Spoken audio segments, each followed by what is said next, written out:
अस्सलाम वालेकुम dear students, class 10 chemistry का चैप्टर नंबर 2 हम पढ़ रहे थे एसिड बेसिस एंड साल्ट्स। आज हमारा उसका 10.3.2 लेक्चर है। टाइप्स ऑफ साल्ट्स हम पढ़ रहे थे। तो टाइप्स ऑफ साल्ट में हमने पिछले लेक्चर में नॉर्मल साल्ट्स और एसिडिक साल्ट्स को डिस्कस किया था। तो जब हमने एसिडिक साल्ट्स को डिस्कस किया तो हमने कहा कि एसिडिक साल्ट कैसे बने हैं। जैसे हमारे पास ये है सल्फ्यूरिक एसिड। सल्फ्यूरिक एसिड है और इनकम्प्लीट या पार्शियल रिप्लेसमेंट जब होती है हाइड्रोजन की H पॉजिटिव आयन की from N acid by a base, तो उसको हम कहते हैं एसिडिक साल्ट। जैसे हमने बनाया एसिडिक साल्ट कि एक OH है, तो वाटर बनाने के लिए एक OH है और साथ एक H चाहिए, तो ये तो वाटर आ गया हमारे पास। पीछे यहाँ पे क्या बचा है, एक हाइड्रोजन, ये potassium, potassium hydrogen sulphate, potassium bisulphate बन गया। ये अब हमारे पास बना है एसिडिक साल्ट, जिसमें हमारे पास हाइड्रोजन कंप्लीटली जो एसिड के हाइड्रोजन है वो रिप्लेस नहीं हुए। अब हमने एसिडिक साल्ट्स को जब हम देखें, चूंकि ये साल्ट्स एसिडिक इन नेचर है, तो इस वजह से इनका लिटमस पेपर पे क्या इफेक्ट होता है कि ये ब्लू लिटमस पेपर जो है उसको रेड में चेंज कर देते हैं। जिससे कि हमने we have studied at the very first page of this chapter physical properties पढ़ी थी एसिड्स की, तो उनमें हमने पढ़ा था कि ये ब्लू लिटमस को रेड में चेंज करते हैं।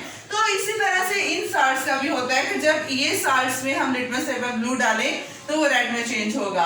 अब हम एसिडिक साल्ट को अगर नॉर्मल साल्ट में कन्वर्ट करना चाह रहे हैं, देखिए जैसे इसमें एक हाइड्रोजन है, ये हाइड्रोजन रिमूव हो सकता है, तो जब हम एसिडिक साल्ट को किसी नॉर्मल साल्ट में कन्वर्ट करना चाह रहे हैं तो उसके लिए हम क्या करते हैं, ये जो एसिडिक साल्ट है उसको हम बेस के साथ रिएक्शन करवाते हैं। अगेन उसका बेस के साथ रिएक्शन करवाएंगे। अब ये हाइड्रोजन मिलेगा इस हाइड्रोक्साइड के साथ और निकल जाएगा, वाटर निकल गया ना। इसको समझने का यही आसान तरीका है कि आप देखें कि यहाँ पर अगर बेसिक साल्ट है, यहाँ पर बेस है, यहाँ पर एसिड है, तो एसिड में कितने हाइड्रोजन पाए जा रहे हैं या कितने हाइड्रोक्सिल है, क्योंकि वाटर मॉलिक्यूल तो एक ही निकलना है ना एट अ टाइम। दूसरा हमारे पास पीछे क्या बचा है, K2SO4, तो this is a neutral salt, this is a normal salt.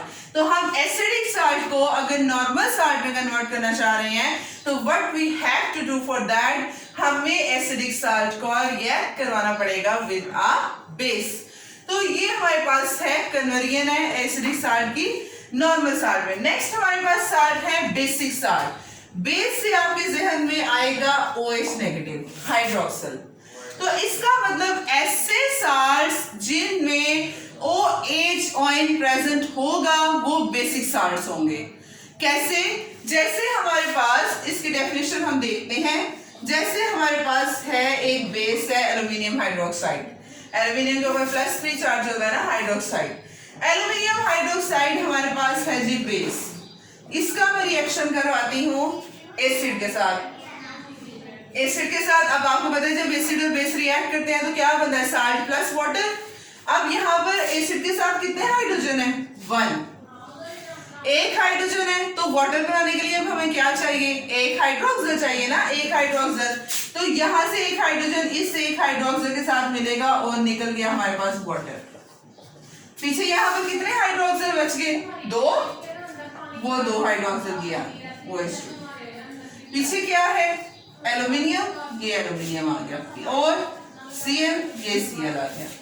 अब ये हमारे पास बेसिक साल्ट बना है जिसमें एल्यूमिनियम क्लोराइड है लेकिन साथ में हाइड्रोक्सिल आयंस हैं।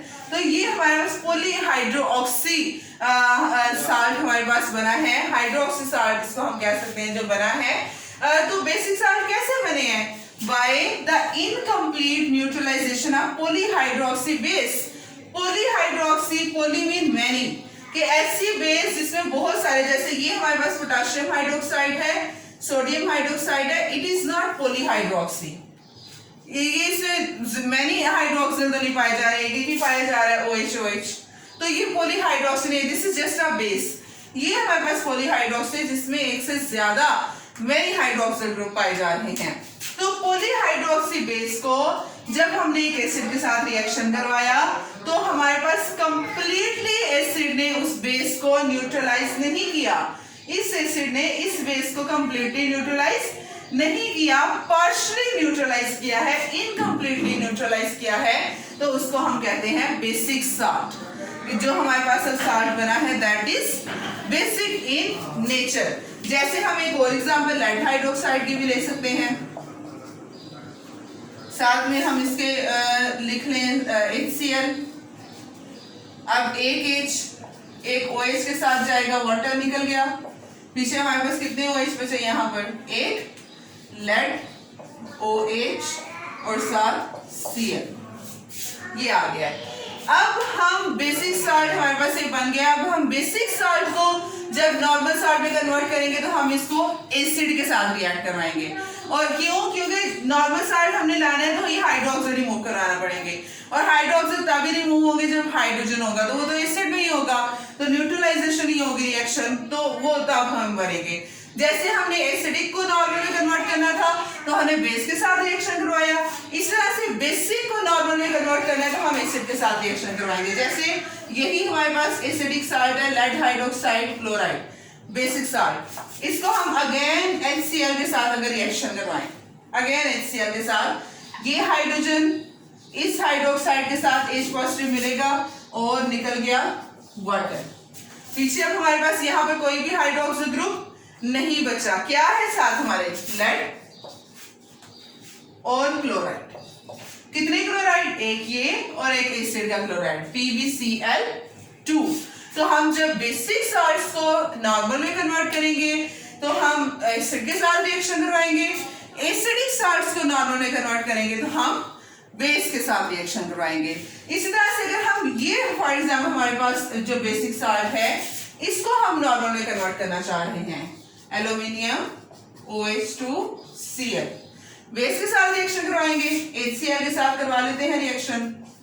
अब एक हाइड्रोजन है ना, ये एक हाइड्रोजन कितने हाइड्रोक्साइड के साथ बनेगा, पानी बनेगा, इस तरह से ही होता है ना वाटर, H2O, और ये टूटता है तो H positive plus OH negative, तो एक हाइड्रोजन एक हाइड्रोक्साइड के साथ मिला, वाटर निकल गया, पीछे क्या बचा है, एल्यूमिनियम, एक OH और साथ में दो Cl2।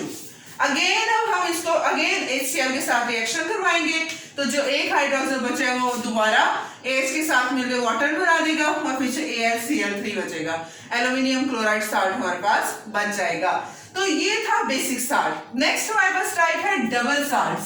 डबल मीन टू, नाम से पता चल रहा है कि जब हम दो नॉर्मल साल्ट्स हैं, जैसे एक नॉर्मल साल्ट है हमारे पास पोटेशियम सल्फेट, दूसरा नॉर्मल साल्ट है हमारे पास एल्यूमिनियम सल्फेट, दोनों साल्ट्स को जब हम इक्विमोलर सॉल्यूशन लेते हैं, इक्विमोलर मतलब दोनों के इक्वल नंबर ऑफ मोल्स लेंगे, पोटेशियम सल्फेट के 1 लिए हैं, 1 मोल लिया है, तो एल्यूमिनियम सल्फेट भी 1 मोल लेंगे, तो लेके जब इनका सैचुरेटेड सॉल्यूशन बनाया जाता है, जब इनका सैचुरेटेड सॉल्यूशन बनाया जाता है तो फिर हमारे पास क्या होता है कि ये जो साल्ट्स हैं ये क्रिस्टलाइज हो जाते हैं, क्रिस्टल फॉर्म में आ जाते हैं, सॉलिडिफाई हो जाते हैं, तो इन साल्ट्स को हम कहते हैं डबल साल्ट्स। लेकिन सॉलिडिफाई हो जाते हैं, मिक्सचर हम बना लेते हैं, लेकिन उसके बावजूद ये जो साल्ट्स हैं इनमें अपनी अपनी आइडेंटिटी बाकी रहती है।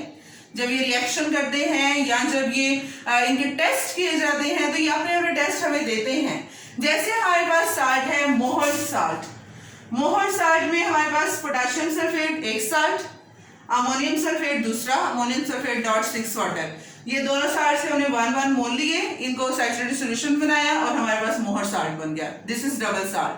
उसके बाद पोटाश अलम जिसको हम फटकरी कहते हैं, उसमें हम देखें तो पोटेशियम सल्फेट एक साल्ट, एल्यूमिनियम सल्फेट .24 वाटर दूसरा साल्ट। तो 24 वाटर्स मॉलिक्यूल जो आपको नजर आ रहे हैं, आपको पता नहीं वाटर ऑफ क्रिस्टलाइजेशंस हैं साल्ट के अंदर जो होते हैं, तो ये पोटाश अलम हमारे पास बन गया है। नेक्स्ट है हमारे पास मिक्स्ड साल्ट्स। मिक्स्ड साल्ट ऐसे साल्ट जिनमें एक से ज्यादा एसिडिक या बेसिक रेडिकल हो, या एसिडिक रेडिकल एक से ज्यादा हो या बेसिक रेडिकल एक से ज्यादा हो, जैसे कैल्शियम ऑक्सीक्लोराइड है जिसको ब्लीचिंग पाउडर भी कहते हैं।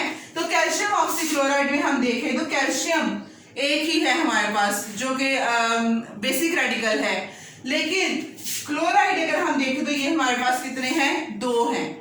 एसिडिक रेडिकल इसका मतलब हमारे पास 2 हैं इसमें, तो ये हमारे पास मिक्स्ड साल्ट है। नेक्स्ट हमारे पास कॉम्प्लेक्स साल्ट, नाम से पता चला कॉम्प्लेक्स, कि ऐसे साल्ट जिनको जब हम ब्रेक डाउन करें, जब हम इनको तोड़ें, तो हमें, अब आपको पता है जब भी एक साल्ट टूटता है, जैसे ये सोडियम क्लोराइड ही हम सिंपल ले लेते हैं, जब भी एक साल्ट टूटता है, डिसएसोसिएट होता है, ब्रेक डाउन होता है, तो इन केस हमारे पास क्या बनता है, एक केटाइन और दूसरा एनाइन।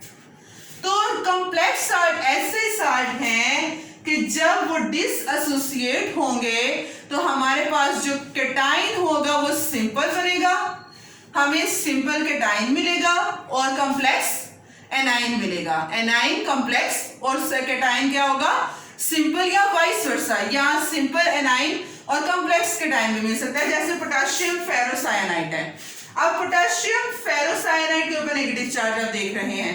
पोटेशियम फेरोसायनाइड की जब हम ब्रेकडाउन देखते हैं, ये हमारे पास पोटेशियम फेरोसायनाइड, जब ये साल्ट टूटता है तो हमारे पास बनता है पोटेशियम पॉजिटिव, पोटेशियम एक सिंपल केटाइन है, देखें आप, साथ में हमारे पास बनेगा कॉम्प्लेक्स एनाइन CN6-4। एनाइन हमारे पास क्या है, कॉम्प्लेक्स है। कॉम्प्लेक्स कैसी है, कॉम्प्लेक्स बेसिकली होता है कि जिसमें जो सेंट्रल मेटल एटम है ना, उसको बहुत सारे आयन से घेरा हो, जैसे यहाँ पर ये आएगा ना, ये सेंट्रल है, और कितने साइनाइड ने इसको घेरा हुआ है, 6 साइनाइड, एक इस साइड से, एक इस साइड से साइनाइड आया, एक यहां से, एक इधर से, और ऐसे। ये कॉम्प्लेक्स है हमारे पास, कि जैसे सेंट्रल मेटल एटम होता है और उसको बहुत सारे आयंस घेर रहे होते हैं, नेगेटिव आयंस।